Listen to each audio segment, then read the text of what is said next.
cùi trên bụi. Ở đây này, tôi mà mình đi đẹp. Đây, mà mình đi đẹp.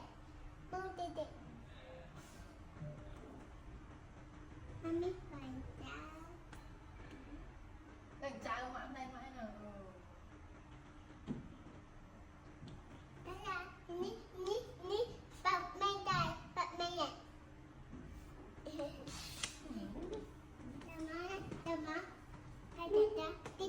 À lớn cả ca cu ấy cua chẳng hạn tin hay cả ca cu ấy ok ạ. Đây là. Ồ đấy. Ở đây phi. Phi này. Ok. Ồ đây nè. Đây. Cho mà mẹ thở vậy. Cho mẹ 31 tuần tu vậy. Ở đây cô mới tiệt rồi.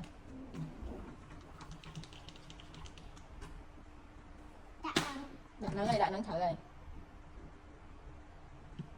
Phi thở lên.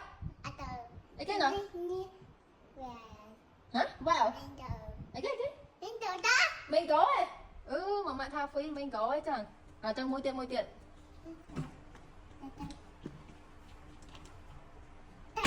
Đại năng.